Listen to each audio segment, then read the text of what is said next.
Bom dia, meu nome é Isaac. Eu vou trazer a resposta referente à segunda questão da parcial de redes de computadores. Como funciona o controle de fluxo e de erro na camada de enlace?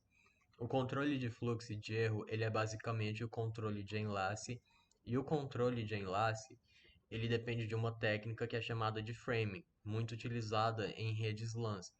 O framing significa você dividir a informação em pequenas partes e enviar essas partes para o receptor.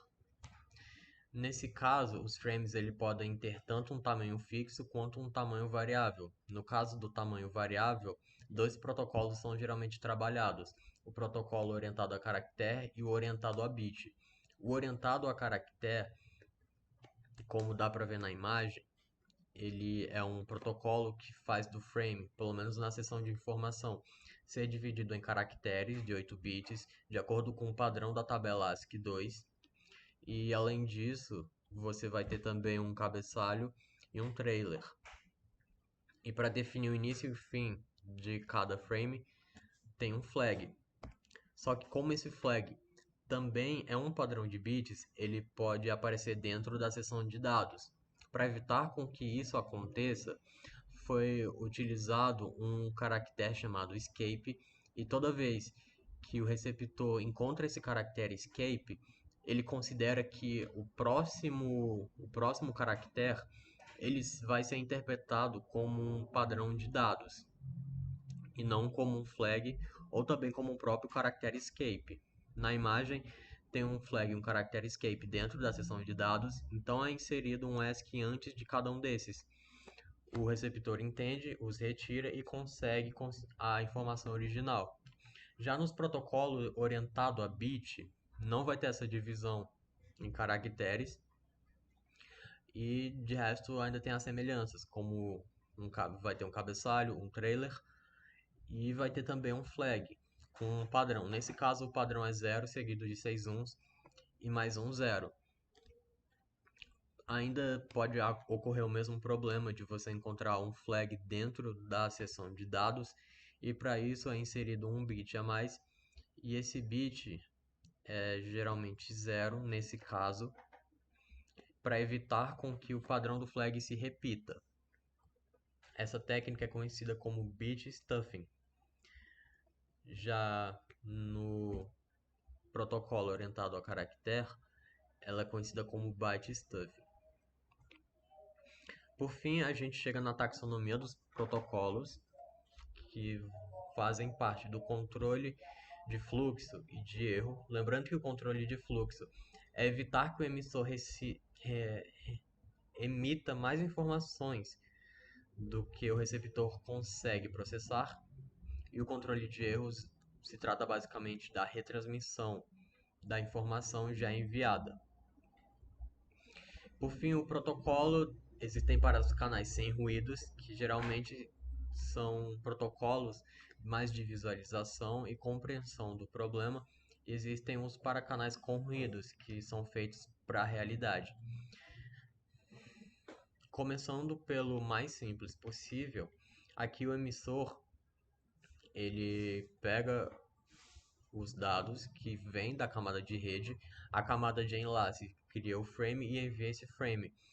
Então o receptor recebe e entrega para a sua camada de rede.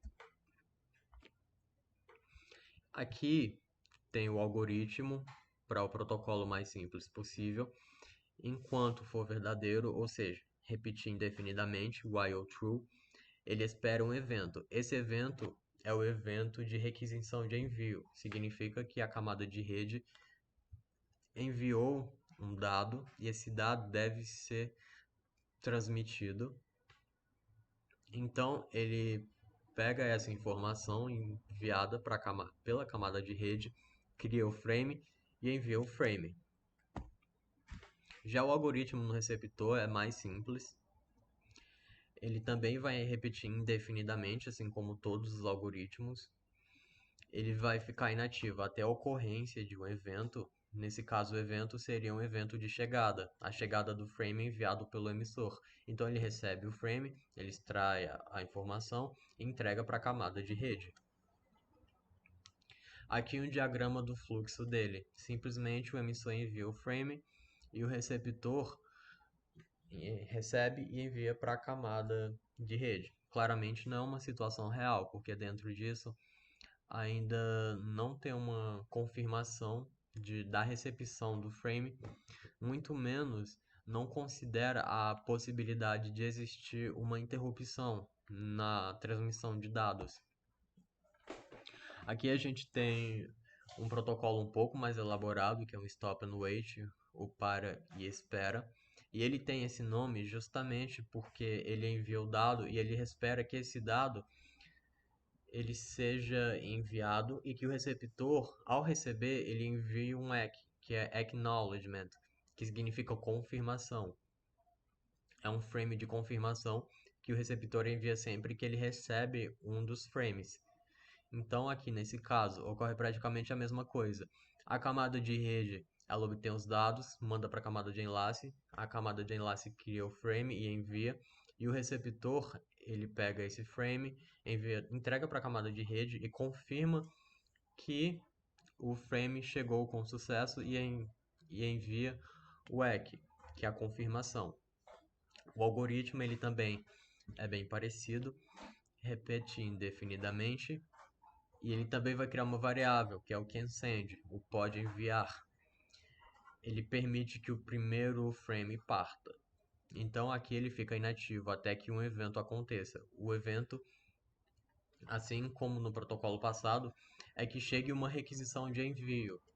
Quando essa requisição de envio chega e ele pode enviar, ou seja, o canSend está setado como true, então ele pega essa informação, cria o frame e envia o frame e coloca o canSend como false. Por quê? Porque ele não pode enviar mais nenhum frame até que o frame de ACK chegue nele, que significa que o receptor recebeu a informação normalmente.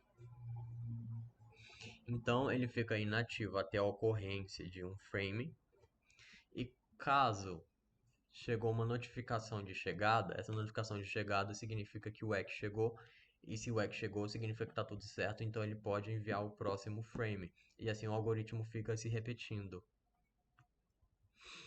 E aqui o algoritmo no protocolo Stop and Wait, mas na parte do receptor. Ele tem uma notificação de chegada, é o frame que chegou. Então ele recebe o frame, ele extrai informação e entrega para a camada de rede e ele envia um frame ACK. Aqui a gente tem um diagrama de fluxo de dados que ilustra um pouco melhor essa situação. No caso, o emissor ele tem uma solicitação e a partir da solicitação ele envia o frame. O receptor ele capta esse frame e envia o ACK. E novamente, o emissor tem uma solicitação e envia um frame. E o receptor tem o ACK que envia o ACK. E assim por diante. Como eu já tinha dito, esses dois protocolos, o mais simples possível e o Stop and Wait, eles não tratavam da correção de erros, porque eles não consideravam que o canal tinha alguma interferência. Os próximos protocolos que vão ser tratados, eles já consideram a possibilidade de uma interferência dentro do frame enviado. Então, começando com Stop and Wait ARKey.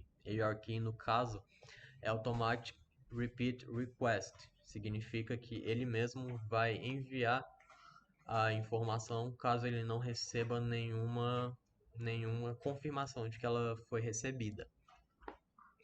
Aqui o projeto do protocolo Stop and Wait ARKey, ele vai adicionar alguns conceitos novos, como por exemplo um SN. O SN significa o próximo frame a enviar e o RN, no próximo frame a receber. Tanto o SN e o RN, eles vão trabalhar com aritmética de módulo 1, o que significa que eles só vão ter 0 e 1, 0 e 1, 0 e 1 repetidamente. E como ele funciona? A camada de rede coloca os dados na camada de enlace, a camada de enlace envia o frame, o receptor ele pega esse frame ele confirma o recebimento e envia o EQ, normalmente. A diferença é que no frame ele vai ter um número de sequência e o EQ também vai ter um número de EQ.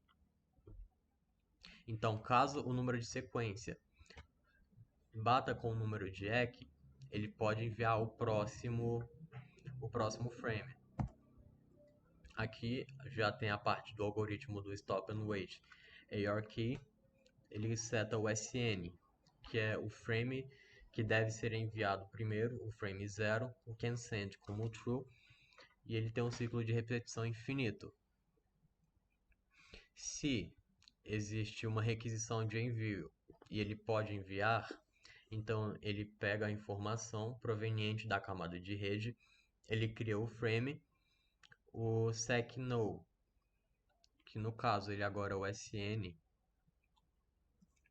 ele é armazenado porque agora os protocolos eles têm que armazenar os frames que ele enviou para poder reenviar. Então o frame é enviado e ele começa o timer.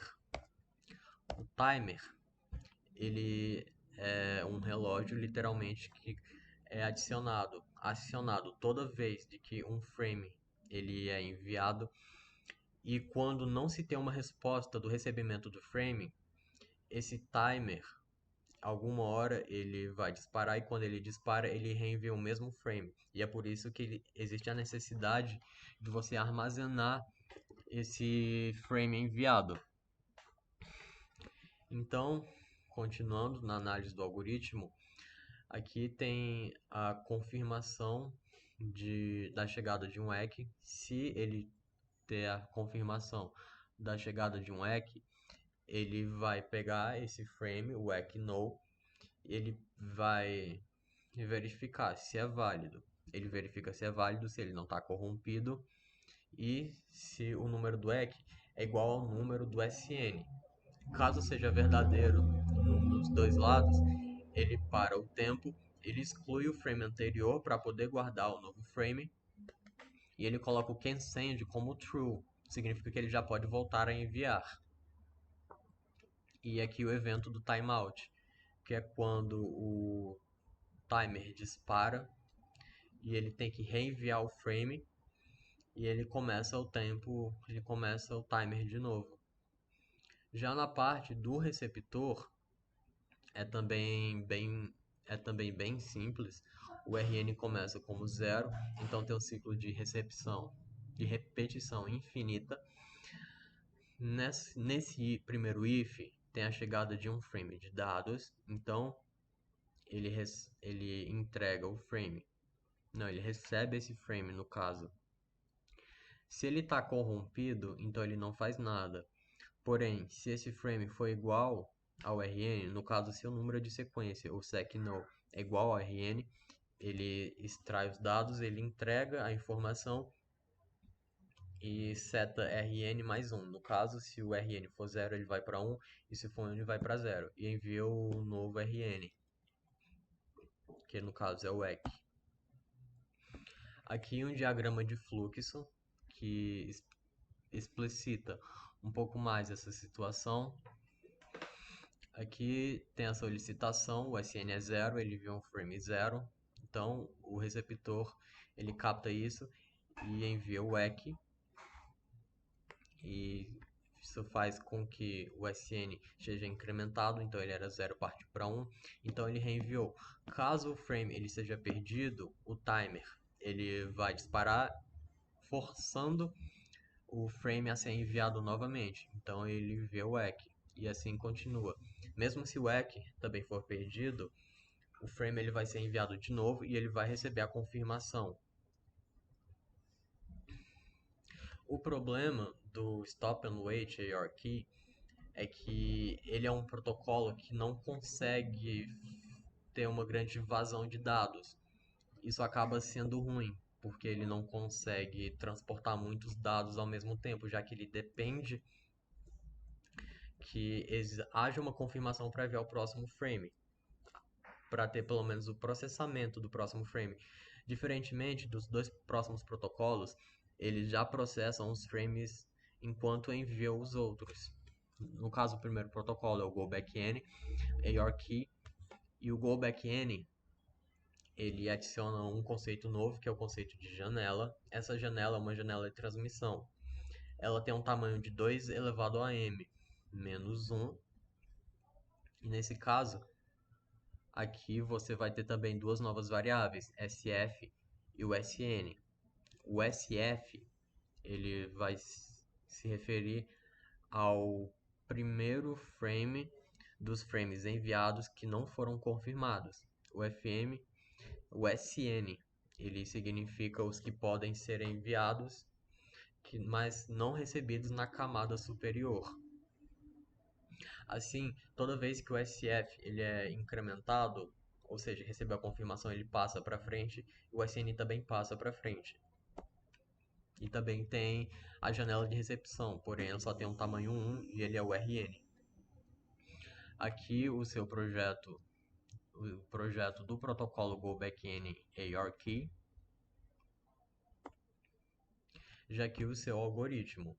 Primeiro ele começa com SW, ele define o tamanho da janela como sendo 2 elevado a n menos 1, define o SF como 0, o SN também como 0, e na repetição infinita, no evento de requisição de envio, ele confere primeiro se a janela estiver repleta. Caso sim, ele dorme. Se não, ele pega a informação, ele faz o frame no caso é o SN, ele armazena esse frame e ele envia esse frame. Ele coloca um número a mais, no caso, ele incrementa ele. Se o tempo não estiver rodando, ele começa esse tempo, ele starta ele.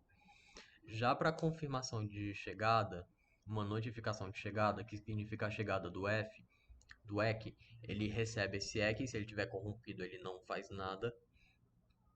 Se ele for um EC válido, isso significa que se o número do EC ele for maior que o SF e ao mesmo tempo menor ou igual ao SN, ele faz um ciclo de repetição.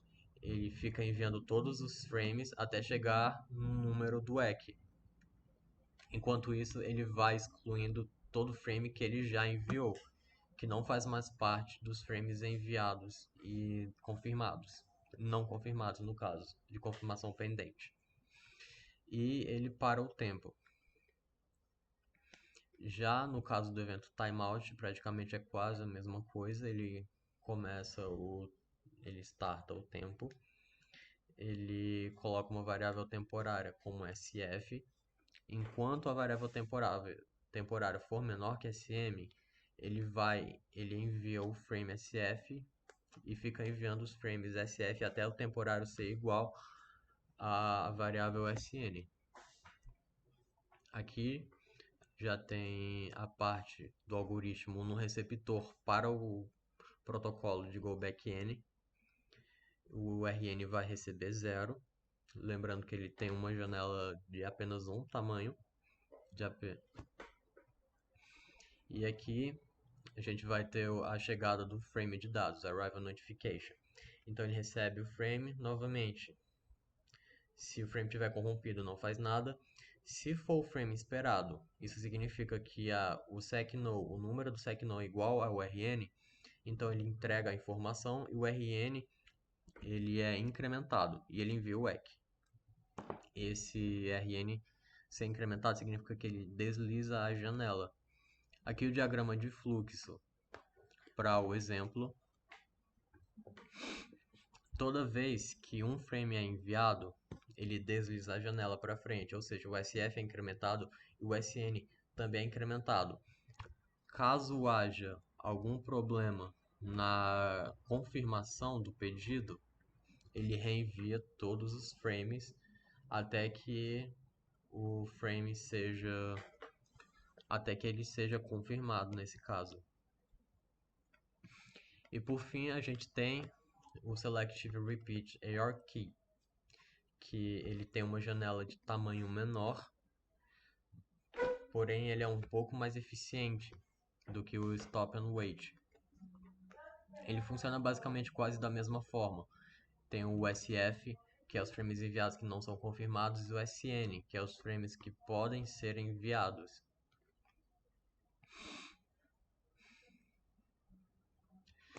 Na janela de recepção, os frames que não podem ser recebidos e armazenados para entrega posterior e os retângulos que estão coloridos já recebidos. Isso significa que os frames não vão ser entregues até todos os frames daquela janela forem recebidos. Isso basicamente significa que ele só vai entregar a informação para a camada de rede quando ela já estiver completa. Inclusive, uma grande diferença é que a janela deslizante, o sliding window, ele tem o mesmo tamanho tanto no receptor quanto no emissor. Aqui o projeto do protocolo do Selective Repeat ARQ, que não é muito diferente. E aqui o seu algoritmo. O tamanho da janela, dessa vez é 2 elevado a m menos 1. O SF ele é 0, o SN também é 0. No ciclo de repetição infinito, o seu primeiro if ele tem uma requisição de pacote a ser enviado. Caso o SN e o SE, a subtração do SN pelo SF for maior que o SW, o que significa que a janela está repleta, ele não vai fazer nada. Do contrário, ele pega essa informação, ele faz o frame, no caso o frame de valor SN, ele armazena e envia e ainda incrementa também, começando o timer, startando o timer. Já na parte da chegada do EQ, ele recebe esse EQ, ele vê se ele está corrompido, se tiver corrompido ele não faz nada. Do contrário, aqui a gente já tem uma nova implementação, porque além do EQ, a gente vai ter um NAC, que significa que é uma confirmação negativa, significa que tem algum problema. E caso no recebimento do NAC, ele vai ver o número do NAC, assim como tem o número do EQ, ele também tem o número do NAC, e ele vê se esse número do NAC está entre o SF e o SN. Se sim, ele envia o número desse NAC e ele começa o tempo de novo. Porém, se o frame ele for um EQ, então ele verifica se esse número do EQ está entre SF e o SN. Enquanto o SF for menor que o número desse EQ, ele destrói o SF, ele começa o tempo e fica incrementando o SF até ele chegar no número EQ. Já que a gente tem um evento de timeout, que é bem básico, ele começa o time e ele envia um frame. Já aqui existe o algoritmo do Selective Repeat ARQ já na parte do receptor, que é um pouco mais complexo do que no passado, do que no Go Backend ARQ. Rn é igual a 0, ele vai ter mais duas variáveis de controle, o NACSend e o EQNeeded, que ambos vão ser falsos. Por fim, no ciclo de repetição infinito, na chegada do frame de dados, ele recebe esse frame. Ele vê se ele está corrompido. Se ele tiver corrompido e não ele vê a situação lógica not NACSend, ele vai enviar o NAC, que é o RN. Então, o NACSend ele é setado como verdadeiro e ele não faz nada.